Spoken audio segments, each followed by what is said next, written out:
Call to order Lamar City Council regular meeting for Tuesday, October 18th. I pledge allegiance to the flag of the United States of America and to the republic for which it stands, one nation, under God, indivisible, with liberty and justice for all. Thank you. Can I have a roll call, please? Goodchild? Yes. Diamond? Here. Yes. Sturgeon? Yes. Bruns? Yep. Motion to approve. All right, second? Yes. We have a motion to approve and a second the agenda. All those in favor say aye. Aye. All opposed, the same. I'd like to welcome everybody today. We have a nice crowd this morning, and hopefully those on TV are watching and enjoying the meeting as well. We open with a hearing today. At the October 4th, 2022 meeting, the council set this date as the date and time to hear public comments on amending Chapter 116 Cemeteries of the Lamar's Code of Ordinances. Amending the ordinance is needed to correspond with the cemetery rules and regulations that are approved at the October 4th meeting. The ordinance is attached. Recommendation is that I will open the hearing and ask for if there are any written or oral objections or comments.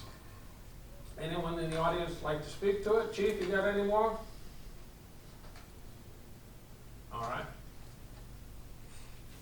Seeing no one approaching the podium, I announce the time for receiving objections is closed. The administration recommends the council approve the proposed changes. Any questions from the council? Then I would seek a motion. Motion to approve the first reading of ordinance number 975 to amend chapter 116 Cemeteries of the Lamar's Code of Ordinances. Second. Second, we have a motion and a second to approve the first reading of ordinance number 975 to amend chapter 116 Cemeteries of Lamar's Code of Ordinances. May I have a roll call? Diamond? Yes. Wick? Yes. Bruns? Yes. Goodchild? Yes. Sturgeon? Yes. Motion carries. General discussion. At this moment, we have a few people. Is there anyone in the audience who would like to approach the podium and discuss items that are of interest to the community? Remember, we can't act on anything today, but if there is anything you'd like to speak to the council about, we listen to it. Seeing none approached. Thumbs up awards. Brian? Pass. Clark? Pass. Mike? I would like to offer a prospective thumbs up for an event coming up this Thursday at the Arts Center. They're having a Harry Gray retrospective. I got a card in the mail about it, maybe others did. Harry Gray is an excellent artist, and I'm anxious to see what display they might have in this retrospective.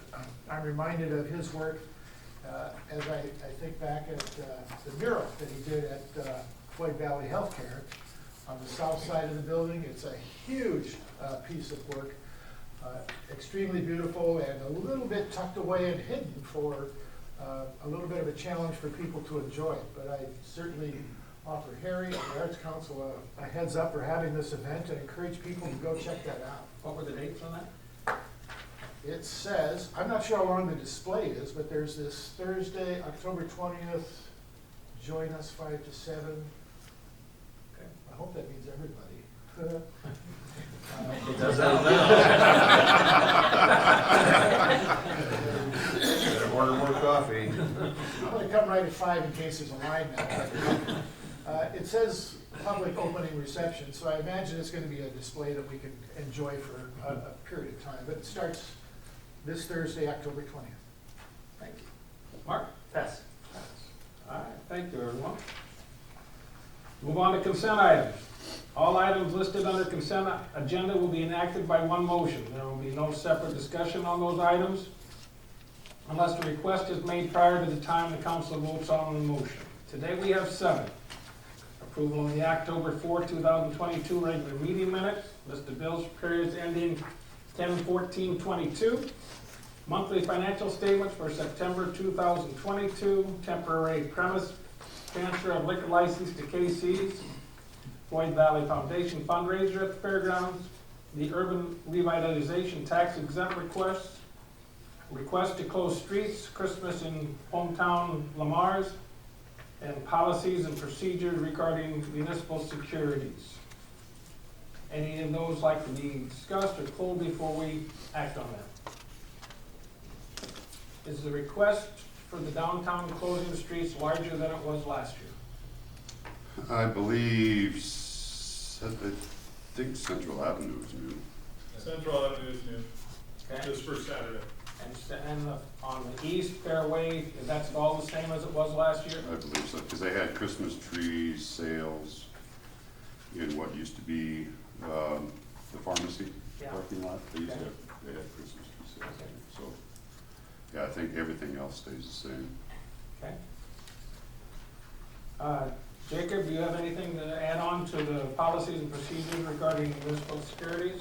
Yeah, just a note on that, since we just went through the bonding process as a part of that, Dorsey and Whitney reviewed our policies and procedures. We had some in place from 2014, but the SEC rules have changed some since then, so this just updates us to get us in line with those rules.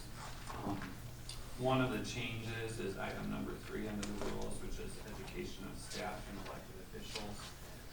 So as elected officials, councilmen, you do have to receive some training on all that goes into issuing bonds. And I know we just went through it, so kind of have it fresh in your mind. So at an upcoming council meeting, we'll probably spend 5 or 10 minutes just going over some training on that. And that does need a resolution. Any other questions from the council? Then I would entertain a motion. Motion to approve consent items 1 through 6 and resolution number 22-45 authorizing adoption of policies and procedures regarding municipal securities disclosure. Have a motion, do I have a second? Yes. We have a motion and a second to adopt consent items 1 through 6 with the vote on number 7. Can I have a roll call on that action, please? Goodchild, Yes. Wick, Yes. Sturman, Yes. Donlin, Yes. Bruns, Yes. Motion carried. Now, do we have a motion to accept the consent items? Oh, I have that, right? We have it It was all? all together. Yeah. One fell swoop. One full one? No, that's, Thank you so much. We'll move on to action items then.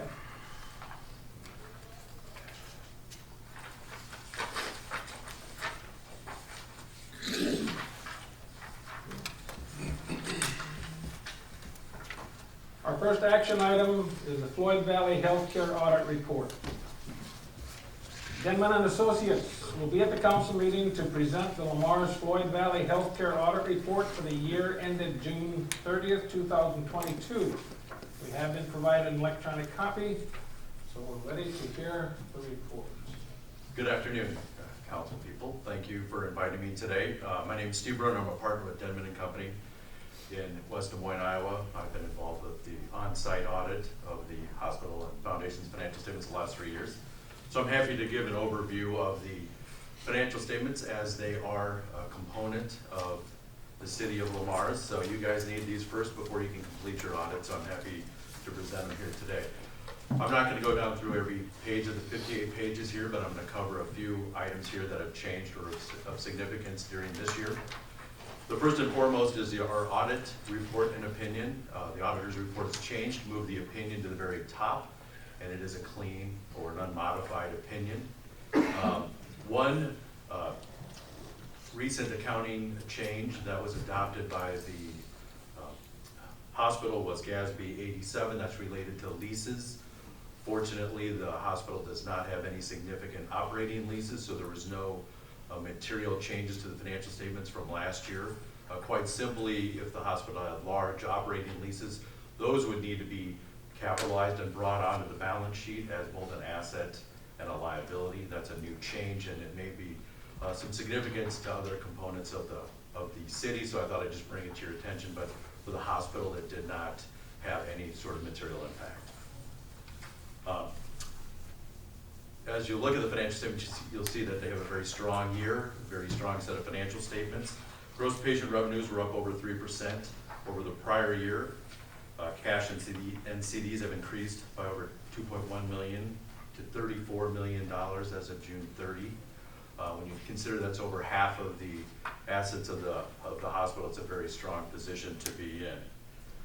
Cash flows from operations were to the positive $4.9 million, which I always like to bring that up because that's where you want to make sure that's what's generating cash is through operations.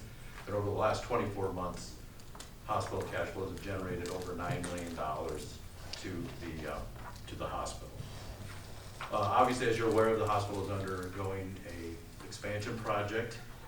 So capital improvements through the June 30 were about $4 million.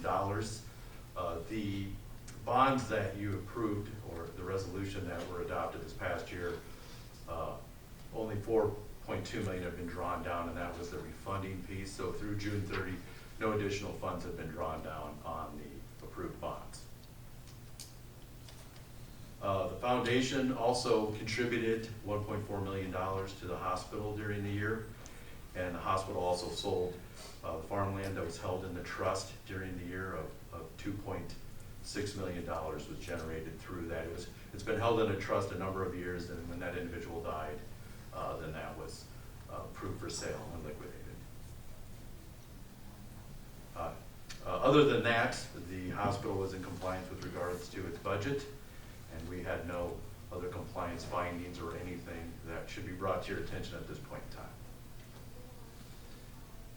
Thank you. Any questions from the council? I don't have a question, but I'd like to kind of additionally emphasize the comments you made about the charitable remainder trust that came to fruition a while ago with the passing of Debbie Lundgren. What a wonderful way to support your community and establish something like that if it is your preference. And leave those resources. In that case, it was some acreage of farm ground north and east of us that ultimately helped bring this addition about and some other beneficial support to our community's healthcare. The annual report that came to all of us in our mailboxes also mentions that. You don't audit this, of course. We don't, but yeah, yes. this one has pictures, which I like. Yours was like all numbers and stuff. That's right, yeah. But it does emphasize the value of that and how the foundation supports us all as far as healthcare. And so kudos, and may God rest in peace, and thank him for the wonderful thing he did for us. Okay. Thank you. Okay, thank you. I would seek a motion. Motion to accept the Floyd Valley Healthcare Audit Report for the year that ended this past June 30th. Second. I have a motion and a second to accept the motion to the Floyd Valley Healthcare Audit Report for the year ending June 30th, 2022.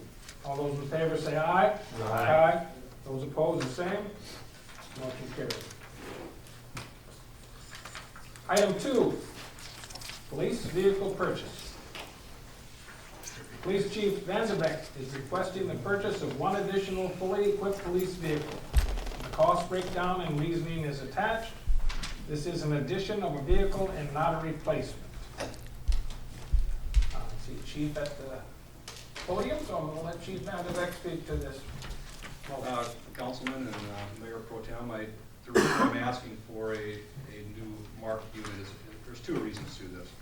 It's a necessity for our patrol fleet, and it's for some budget relief in the next fiscal year. I'll address both of them separately, I guess. We've ran 6 fully marked full squad cars since 1998. What I mean by a fully marked car, it's fully equipped with camera, computer, everything that the patrol would need for their duties. So we've had 6 fully marked since 1998. We've increased the officer size by the department by 1 in the past 20 years. And we have kept a couple of our older cars back for support vehicles. One went to the school, one is used for travel and things like that. I found over the past couple of years that we've been short cars. We've had some critical incidents this year where we're responding to a call, and eventually I have officers showing up because, in their personal vehicles, because there's simply not enough patrol cars back at the station. One thing that COVID has done is it's kind of increased the miles we're putting on our cars. Back when COVID hit, you recall, businesses shut down, and things weren't really moving. I told my officers I want them out there, I want them on the cars, I want them visible, and just patrolling, making sure we don't have burglaries to our businesses and things like that. So we've kind of increased the miles we put on each year from about maybe 120 to 160, and I haven't seen a decline in that. And I think that's good. I want them out in the car, I want them out patrolling. But it has impacted what's happening to our patrol fleet. At any given time, we may have one in the off, one getting out for repair. One of those 6 cars is designated a K-9 car, which is a take-home car. It's primarily designated for one officer. Adding 1 car would allow us to extend the lifespan of a patrol vehicle from 5 years to 6. It would allow me to maximize those 160,000 miles and split them over the 7 cars. On the budget relief side, out of our patrol units, I'm looking at 2 cars with excess of 125,000 miles and 3 nearing that 100,000 mark coming next July 1st. And I don't want to come to you folks with a request for 2 or 3 cars, but it's certainly looking like I might need to. This would certainly help me on the relief of my budget next year.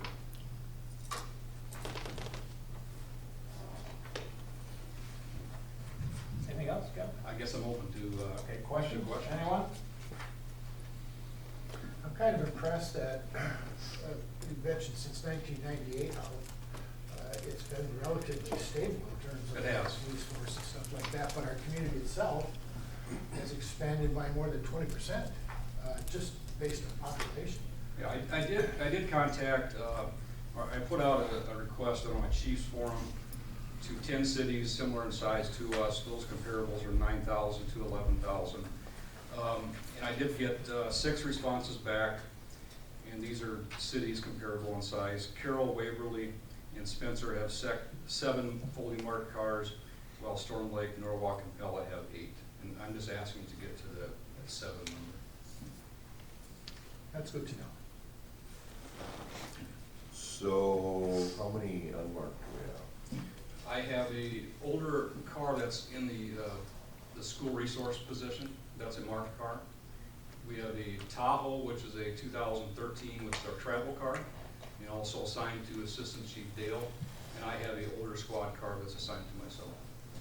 All of the unmarked cars are cars that were in fleet that we pulled out. I'll never put a new car in one of those positions. Sure, sure. And those are not equipped like the marked ones.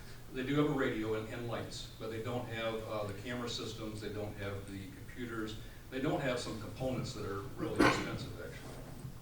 Okay. So the 64,300 is the total number?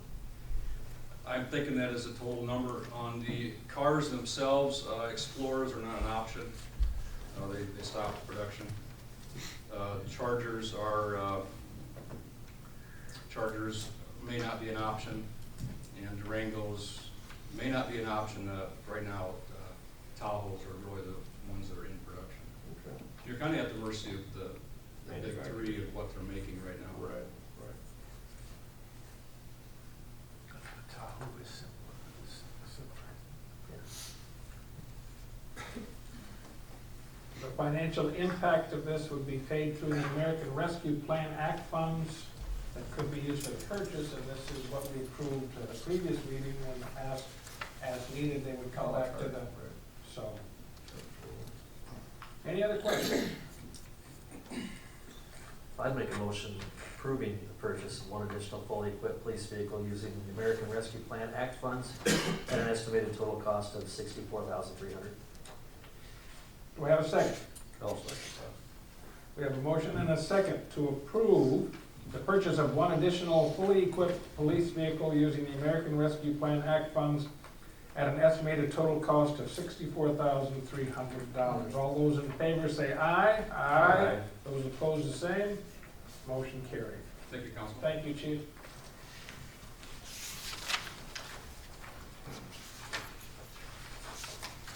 Moving on. Item 3, the YMCA Annex building. The YMCA Annex building is in need of a new roof. Estimated cost is around $12,000. The building is under control of the YMCA and is currently being leased to the Junior Golf of Northwest Iowa. The YMCA had stopped utilizing the building for programs years ago. The intent was to do demolition of the building once the Community Wellness Center addition and renovation was complete. That work was completed in early 2021. The administration is recommending that council declare the building surplus and begin the process of demolition. The intent is to demolition the building upon the Junior Golf of Northwest Iowa vacating the building. The financial impact would be estimated demolition cost of $20,000.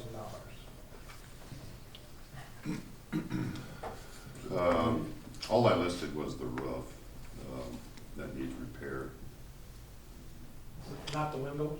Windows, we'll have to do something with them, seal them up, Right. I guess. I don't believe if we remember right, I think I mentioned last meeting, the caulking around the exterior of the windows contains asbestos materials, so that is gonna get removed. Sorry. Yeah. So, I mean, I'll leave it up to you, I don't. What's the dimensions of this building? I mean, I know, I'm familiar with the building. And then second question, is there still a garage door on the west end? Not like that. No, There used to be. no, I think it's a double. How could this possibly be incorporated into, I've heard a lot of it recently about Christmas decorations, Christmas floats, Christmas stuff that's in our way elsewhere. Could this building, before we just say let's get rid of it, that's something that should be looked at? It's fairly cheap. If I'm thinking about, okay, so what, where we have Christmas decorations right now,